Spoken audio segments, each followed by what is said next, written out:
Think Realty Nation, what's up? It's your host, Abhi. Welcome to the Think Realty podcast. Now, we have somebody on the show today that will blow your mind. Every time I talk to him, it's like the feeling that I get after having a conversation with this gentleman is one very akin to my CPA.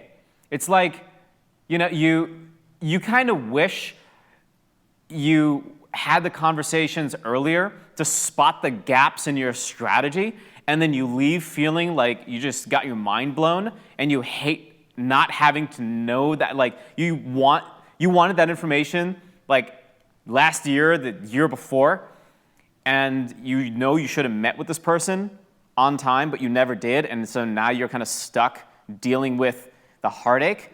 That's how I feel every time I talk to my good friend Rick Melero, who's the president and CEO of his Capital Group.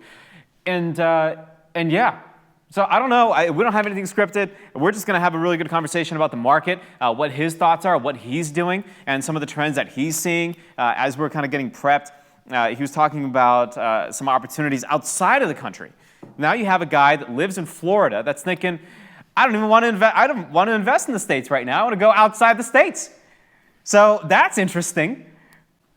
Let's go to Mexico, this guy. Huge shout out to today's sponsor, Rentify, a verification platform allowing property management companies and real estate investors to verify a prospective renter's financial information. You want to check it out, go to trustrentify.com, use coupon code ThinkRealty for 20% off your purchase, of your first purchase price. They provide you a summary of payroll income, rent, bill payment history for this prospective tenant, and highlighting a bunch of red flags too. So check it out. All right, I'm going to talk to him. Before I do, I want to give a shout out to everybody here watching, listening, because you're going to join us at the Think Realty Hybrid Conference and Expo, September 18, 19. That's really important that you do that. I'm going to be there. You need to be there. Some awesome people are going to be there, and you're going to learn a lot. And if you don't do that, you're a loser. To sign up, go to thinkrealty.com/Baltimore. You type in the code podcast and you'll get a 2-for-1. So you register for 2 tickets and you'll essentially pay the price of only 1 ticket. We made that possible for you guys. Good double shooter.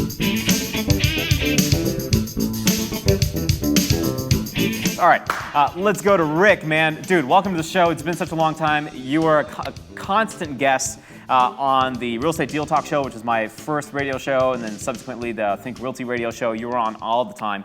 And man, we had conversations when Trump took office. We had conversations even when Trump was leaving. I mean, it's been just so much information. So many things have happened. You consistently blow my mind with your strategies. I've stolen the 40-40-20 rule. So I use that when I keynote across the country. I'm not sending you a check because I'm the one that keynoted, and you just threw 3 numbers together and woo. So, all right. That being said, I would have you talk about yourself, but everybody can Google you or just go to hiscapitalgroup.com. Dude, if I'm an investor, what's the number 1 strategy that I should be focused on right now to make more money? That's a loaded question. That's a very loaded question. I mean, that's what we do, though. This is off the cuff. Let's do it. At the end of the day, this is a really interesting market that we're facing today. It's unprecedented due to the fact that obviously we're still trying to climb our way out of this COVID nation situation going on. And really what I try to tell our investors and anyone that's trying to get in the game, there is always in any stage of the real estate cycle opportunity for you to be able to maximize based on the stages of the real estate cycle. And so it's very important when you're doing that to just really start looking at what you currently have as far as resources and what your temperament is in order for you to start really identifying some of the strategies. Now, there's a lot that I'm sure we'll talk about today. Sure. So I'll leave some of that for a little bit later. But, right now, the real key is making sure that you have some cash flow in your pocket flowing every single month and to start stacking some money for some great opportunities that are around the corner. Because at the end of the day, as the market transitions, there's going to be a lot of opportunity for investors to capitalize on those types of investments. So now, if you're a flipper, for example, if those guys are flipping deals, and you're competing with 99% of the population that's overpaying, Infill lot construction is a really great strategy. We've pivoted and implemented that pretty consistently in our business, and that's going pretty well. So again, it's just trying to find where you are in the game and start leveling up little by little. So you mentioned, okay, so there's a lot to unpack. Number one, we talked about, you mentioned the real estate market cycle. What are the different stages of the market cycle, and where are we right now? You know, that's let me just kind of give you kind of the basics. So a lot of people say, so why do we even have a cycle to begin with, right? And so it really just comes down to this. If you kind of take a look at the way that money flows, when I spend money, and let's say I buy something from Abhi Gohar here, Abhi makes money, and then Abhi takes that money and spends the money, right? Yep. And when he spends that money, he's able to transact with somebody else. So that's generally the flow of capital, right? Yep. Now, when I am paying Abhi even more money because I'm going to him on a regular basis, Abhi's making more money, which means he can spend more money. And what that ultimately does is that allows somebody else to make more money. So before you know it, you have this productivity cycle of growth that's happening based on the expenditure of those people. Now, here's what ends up happening. When you take credit into the equation, where somebody loans you money you don't have to spend, what happens in essence, you now can spend something you don't have. And what you're doing is you're hoping that in the future, your future self will make enough money to pay back what you borrowed in the first place. But what ends up happening is now you have this money that you technically didn't have. You start spending more, people are making more, and therefore they're spending more. Yes. And so the cycle has this growth. Yes. But then later on, when you have to pay back what you borrowed in the first place, you have to spend less in order to pay that back. And so little by little, it has a negative effect. Yes. So I guess the picture I want to paint first when you look at a real estate cycle is that it's really impacted significantly by debt. Because in the future, you're going to guarantee to have a cycle bubble because you have to basically pay the piper what you borrowed in the first place, right? So that's kind of the whole premise of having a cycle. It's really connected to debt. And so when you look at the market cycle, you have, of course, the growth stage, which everybody's familiar with, which is you're transacting, you're selling, there's a lot of opportunity, prices are going up. But during that time, there comes a point where you end up having more inventory than you have demand, and you end up getting to what is called the saturation stage. That saturation stage is truly the most dangerous, in my opinion, because it still feels like there's growth, but technically you're overbuilding, you have more inventory than you need, and so it's only a matter of time before there's a correction. That leads to, of course, a decline, which is another stage of the cycle, which is where the market is going down, prices are adjusting, and of course, typically investors that are savvy are able to capitalize on great opportunities during the decline of the cycle. And then that ultimately gets to a point of absorption, where all of a sudden the inventory that's left behind is being absorbed by cash investors. And little by little, that brings us back to the upswing of the growth cycle. So again, it's very cyclical and it's connected to debt. So that's why we'll always have to deal and contend with the cycle itself. So hopefully that gives you a picture of kind of how that works in 45 seconds. Yeah, absolutely. And one of my really, that really breaks it down well. If you are looking for a super in-depth version of like how the economy works, Ray Dalio has a very good video on this on YouTube called The Economic Machine, where he really dives super deep into some of these concepts. So again, just as a resource, if you want to start learning more about that, for you, the viewer, that's like, that seems kind of interesting. So in this market today, you mentioned that there were some opportunities that are coming around the corner that we need to be aware of. What are some of those opportunities, and why are those opportunities we should take a look at? Right. Well, let me first start by saying that when you look at the real estate cycle today, right, a lot of people are saying, Rick, you won't believe this, the market's going to crash, the prices cannot be consistently growing at this stage. And to a degree, I do agree with the fact that at some point, prices have to level off, right? But what people don't realize is that when you go back to 2006, right before when the market was red hot, things were happening. To give you perspective, in 2006, based on population growth in America and migration patterns from overseas and from the whole nation, you literally had a demand of about approximately 1.2 million homes that needed to be built based on that growth, okay? We built over 2.6. Mm-hmm. So there's your sign. We were building way more than what we needed. In fact, double the amount is what we were building. Now, understand that when the market crashed, it was an economic deleverage. So it was substantial. So for almost literally, I would say till about 2012 and 13, nobody was building new construction but people were still coming, people were still growing, kids are growing up, right? And so what ends up happening is, based on our current situation right now, putting COVID aside now, I'm just saying like in general, Okay. based on population growth, based on demand, based on people moving here from all parts of the globe, America needs approximately 5 million homes just to break even. That's how many homes are needed. That's the actual hole that we're in. And that's why we're investing in Mexico? Oh, I'll tell you that later. Okay. That's a whole nother meeting. All right. So part of the strategy now, so we're in a growth stage, and it's a really unique stage right now because, again, based on population growth and demand, the numbers say that we have to build more just to keep up with the current demand. So if you want to be an investor and you want to make money, one of the best strategies if you're a flipper, quote unquote, is either double down on your marketing to get off market deals, or B, start finding infill lots and start developing those single family homes, because there is currently a significant demand. And the big Pulte homes and the big, monster institutional builders are still not able to keep up with the current demand. So this is a great time to be able to double down if you're a flipper and start building some spec homes that are affordable. So that's one of the strategies in the US. Now, there's another reason why I'm looking elsewhere, and I could talk about that in a minute if you want, but we are still doing that in the States. We're still doing rental properties. But in many cases, we're building our own equity right now if we're doing our equity side. And that's just because we recognize that there's a need in the marketplace, and we're building things that we know we can either A, rent long-term and cash flow if for whatever reason the market shifts, or B, things that are in unique markets that justify short-term rental income so that we can actually create some pretty solid cash flow with those strategies. So again, just some cool little things that are available now that just weren't there 10, 15 years ago. So if you're looking at investing in the US, you've got your major markets. You have your primary markets, Atlanta, Dallas, Austin, Seattle, major markets, Chicago, New York. And then you have secondary and tertiary markets that are not big. They might be in Alpharetta, Georgia, right? They might be like a Jacksonville, Florida. Well, maybe not Jacksonville. I think that's a bad example. Jacksonville, well, it used to be a secondary market, like I think 3 years ago, and now it's just like red hot. The West Palm, for example, something like this.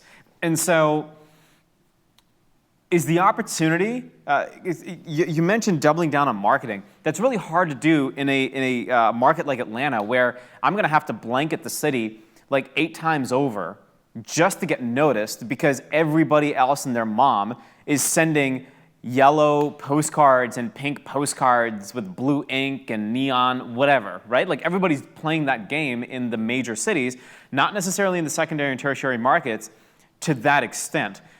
If you're looking at the US, is that where you're looking, or are you looking elsewhere? Well, what's really interesting, and to make it even more difficult, right, to try to find opportunities, you have people that are living upstate New York and other parts of New York and even California. And there's like this massive exodus. I don't know why everybody keeps coming down to Florida. I'm like, please leave us alone. But the truth is, right. So imagine with a really competitive market, and now you have people that sold their house for $600,000-$700,000. And so they're actually overpaying for properties right now just to get somewhere so they can move and be here in Florida, because they'd rather be here than up north, because they're starting to recognize that they don't need to work from a specific place and they can enjoy a much better bang for the buck by moving somewhere else. And so that's another factor that normally you wouldn't see, right? And so that's something really important to consider. But you're right. If you're an investor and you're competing in a market that is very competitive, aside from doubling down strategies, a lot of follow-up, you can use what we call the concentric ring theory, which is kind of what you're talking about, Abhi, which is where you look at a major market and you draw a circle around there within 30 to 45 miles, and you start looking at these sub-markets where a lot of people still commute to work in the main market. So I'll give you one example. If you look at, and I hate to even say this because I'm doing a lot of business here and I don't want people to know about it, but like one of my, I call it fishing ponds, is in Lakeland, right? Because Lakeland is a pretty solid city. It's growing, it's developing, it has a great opportunity. But around Lakeland, you can literally have up to 8 million people if you're going down to Tampa or if you're going up to Orlando, right? And so it's a beautiful place for distribution. Amazon and all these great employers are going there because they recognize that they have access to 8 million people with their delivery systems within the radius of just a couple of miles. And so those are solid, call it B markets, that are still impacted by these major markets. And a lot of people are not marketing nearly as much in those markets. So again, great places. And what I tell investors, again, part of that is switching up on your strategy. If it doesn't work because you're trying to flip deals and the numbers don't make sense, then level up. Start finding ways that you can build your own inventory in a market that there's demand. Whether you're building a duplex, a fourplex, a single family home, you have to start getting creative and evolving with the market. You can't keep taking risk and gambling. That's not investing. And so a lot of times you have to pivot within the stage of the cycle. And right now, this is a perfect time to adjust some of those strategies and create your own inventory. Do you follow the fear and greed index? No. So essentially, I look at it every now and then, and it's I have it run on my phone. It's essentially, it identifies the emotion that's driving the market right now. You can go to cnnmoney.com, and then they have this, and it says the previous close, the market is either feeling fearful or greedy, right here. So check that out. That's good. Right there. It's a little blurry. Maybe, yeah. Fear. There you go. Fear and greed index. So what this index is telling me is, hey, right now people are feeling a little fearful of what's going on in the marketplace. Do you think that has anything to do with the way that me, an individual investor, should be looking at real estate? Is there any correlation there, or should I just say, absolutely. screw it, I don't care, it doesn't matter? To be honest with you, I look at Warren Buffett's quote. I think it's perfect for this. I mean, when people get greedy, I get fearful. Yeah. But when people get fearful, I get greedy. And so this is really the time to really start looking at your investment approach. Even if you're just an individual, you have to remember that you're looking at real estate if you're going to hold from a longer term perspective anyway. So you want to make sure that the numbers work today so that long term you have that growth and equity as well. So from my perspective, I'm not scared that people are scared. I'm actually excited, because what that tells me is that when people are fearful, that means that there's opportunity. And you're going to have people out there that are going to be distressed because they're afraid. They're going to make decisions that create opportunities for those that see beyond this particular moment in time. And that's a big component you need to consider. And so a lot of people say, Rick, flipping is dead. It's not dead. Yes, you can level up if you're going to scale. But I mean, we're still buying flips. We're still going to emerging markets that we're really tapping into and buying some great properties. And so it's just a matter of just, again, stick to your guidelines of what that risk tolerance is and get creative on how you do it. And for us to scale, we just had to add building, because that's the only way we're going to keep the numbers we're doing. But for a regular guy, just pick another market and start getting aggressive there. And you'll be amazed at what kind of opportunities will show up. Exactly. If you get frustrated with your market, like I've been with Atlanta, why keep banging your head against the brick wall? Right? Tony Robbins says that, right? Like if you bang your head against a brick wall, and you're doing the same thing over and over and over again, that's called insanity. Right? Like, why don't you try something different?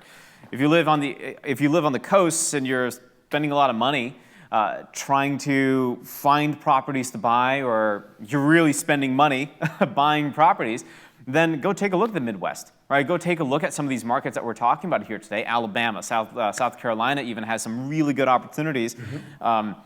Chattanooga, Tennessee, very underrated town, great town, and there's a lot of opportunity there. I mean, they've got the startup city. It's incredible what Chattanooga has. Who would have thought? Freaking Chattanooga, Tennessee, and their whiskey's pretty good too. So, you go check it out. But man, we could talk about this for hours. We probably should at some point and just do like a 4-hour show. But one of the things that his capitalgroup.com puts out is the following. It's a forecast. It's an economic forecast. It's quarterly.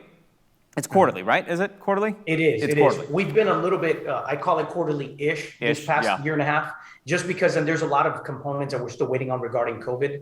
And so sometimes you're like, well, once this happens and that'll hit. So, ish. Yeah. But, I mean, well, I thought it was just because it takes you just an extra week or two to find the right suit to wear, because you just graced the cover of that PDF. Oh, okay. It's Rick being Rick, bougie Rick. He's got to figure out the right kind of shirt to wear. It's just this is what he does. But this forecast actually talks through a lot of good detail on what's happening, what you guys think, what your economist thinks and predicts is going to happen, and and potential strategies you can use to monetize, to benefit from where we are today. So I think that's really cool. That's coming out in September? October? Yeah. Late September? Okay. Yeah, that's the goal. So we should have the next one coming up around that time with a basic forecast of what we're seeing. And so I'm hoping that once that's ready, obviously, Abhi, we've known each other for so long. I'll make sure you have it so you can forward it on, or they can go to our website and request it. And we'll be happy to make sure that we provide it at no cost. Absolutely. So go check out hiscapitalgroup.com. Rick and his team have been doing incredible work over the last many years in the lending, even in now their equity side, in getting into deals. We didn't talk about Mexico. We'll do that next time, I'm sure. But, listen, there are opportunities stateside. There are opportunities out of the U.S. as well. It just depends on where you want to put your time and attention. You can make money in any market. You've got to be first to the deal. You have to have the right capital partners. You have to have the right strategy. You have to know what the heck you're doing. And once you marry all of those things, that then turns into luck, right? Like, that is there. Then you're there. Then you have a chance to make something happen. And what we're talking about today, what Rick's talking about today is here's how you can get the best chance to make that happen. So, Rick, thanks a lot for the time. It's always fun. I know this is super last minute, but I'm glad I can catch you. I caught you for about 15, 20 minutes. This is very, very helpful, really good information. Thank you so much. Thank you, brother. It's a pleasure as always. Hey, likewise.